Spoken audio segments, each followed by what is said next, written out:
नमस्कार साथियों, स्वागत है आपका BHU BHT चैनल में। तो हम लोगों ने पूर्वज 4 कवि जो आपके पाठ्यक्रम में संकलित है आधुनिक काव्य द्वितीय पेपर में, उन सभी के संक्षिप्त जीवन परिचय और महत्वपूर्ण प्रश्नों को देख लिया है। प्लेलिस्ट बनी हुई है, आप लोग देखिए, उन सभी वीडियोस को देखिए और अपनी परीक्षा की तैयारी कीजिए।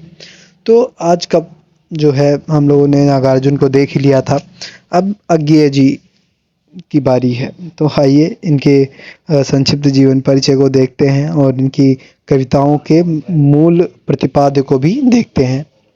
तो इनका पूरा नाम सबसे महत्वपूर्ण तो यही है कि इनका पूरा नाम से संबंधित बहुत प्रश्न पूछते हैं। तो इनका नाम आप लोग याद कर लीजिए, सच्चिदानंद हीरानंद वात्स्यायन अज्ञेय।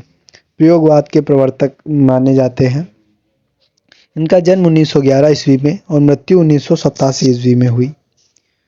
इनका जन्म स्थान कसया देवरिया यूपी में, जिसे अब कुशीनगर भी कहते हैं, वहाँ पे हुआ था। 1929 में क्रांतिकारी जीवन में प्रवेश। 1930 में बम बनाने की गतिविधि के सिलसिले में गिरफ्तार हुए। 1964 में आंगन के पार द्वार पर साहित्य अकादमी पुरस्कार प्राप्त हुआ। 1979 में कितनी नावों में कितनी बार पर इन्हें ज्ञानपीठ का पुरस्कार भी प्राप्त हुआ। इनकी रचनाओं को यदि देखें तो इनके काव्य संग्रहों में भग्नदूत, चिंता, इत्यलम, हरी घास पर छड़बर, बावरा अहेरी, इंद्रधनुष रौंदे हुए, धनुष होगा, अरी ओ करुणा प्रभामय, आंगन के पार द्वार, कितनी नावों में कितनी बार, पहले मैं सन्नाटा बुनता हूँ, सदा नीरा। ठीक है, तो ये इनके प्रमुख काव्य संग्रह हो जाएंगे। यदि इनकी उपन्यास की बात की जाए तो शेखर एक जीवनी इनका प्रमुख उपन्यास है। नदी के द्वीप, अपने अपने अजनबी, ठीक है, ये इनके प्रमुख उपन्यास हैं। यदि कहानी संग्रह की बात की जाए तो विपदगा, शरणार्थी, कोठरी की बात, जयदोल, ये तेरे प्रतिरूप, ये सभी इनके कहानी संग्रह हैं। आलोचना एवं चिंतन पर भी इन्होंने खूब लिखा है। त्रिशंकु, आत्मनेपद, भवंती, संवत्सर, ये उनकी आलोचनाएं ग्रंथ हैं। यात्रा वृत्तांत की बात की जाए तो अरे यायावर रहेगा याद, एक बूंद सहसा उछली, ठीक है, ये इनकी यात्रा वृत्तांत है।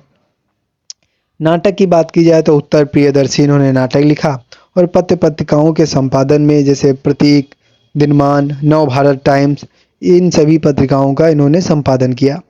अब इनकी कविताओं को देखें तो पहली कविता है नदी के द्वीप। ठीक है, हरी घास पर छड़बर नामक रचना से ये कविता संग्रह से ये ली गई है।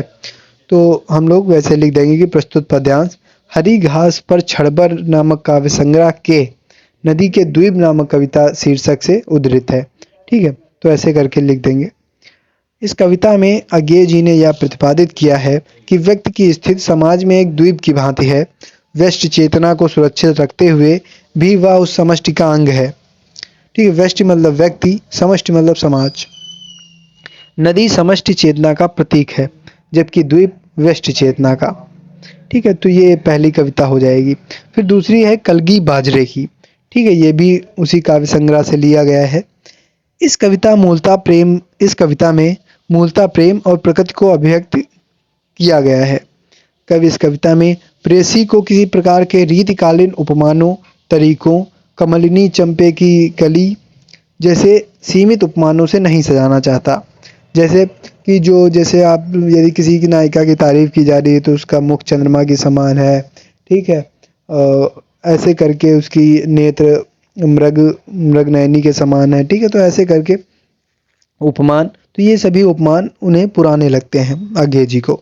तो वे नए उपमानों की खोज करते हैं और कहते हैं कि मैं अपनी नायिका को नए उपमानों से सुसज्जित करूँगा। तो वे लिखते हैं कि वे बताते हैं कि मैं चंपे की कली और इन सभी उपमानों से तुम्हें नहीं वो करूँगा। ठीक है, वे यदि उसे कलगी बाजरे की या बिछली घास कहते हैं तो उसे अपना प्रेम कहीं अधिक विस्तृत व फैला दिखाई देता है। ठीक है, तो वे ये इस कविता में बताते हैं। जो दुर्वाचल कविता है वो भी हरी घास पर छड़बर काव्य संग्रह से ली गई है। तो दुर्वाचल कविता एक अत्यंत महत्वपूर्ण कविता है। प्रकृति के आंतरिक और बाह्य स्वरूप को रेखांकित करने वाली इस कविता में कवि ने पर्वतीय प्रदेश का सुंदर और मनोहरम चित्रण किया है तथा मनुष्य की इस आधुनिक युग में व्यस्तता को दिखाया है कि वह इस प्रकृति के सौंदर्य से दूर होता जा रहा है। ठीक है, तो ये उनकी प्रमुख रचनाएँ थी और जो अपने काव्य में अपने पाठ्यक्रम में सम्मिलित कविताएँ थी, ठीक है, उनके भी हम लोगों ने संक्षिप्त परिचय को देख लिया है। तो अब जो महत्वपूर्ण प्रश्न होंगे वे अगली वीडियोज़ में देखेंगे। धन्यवाद।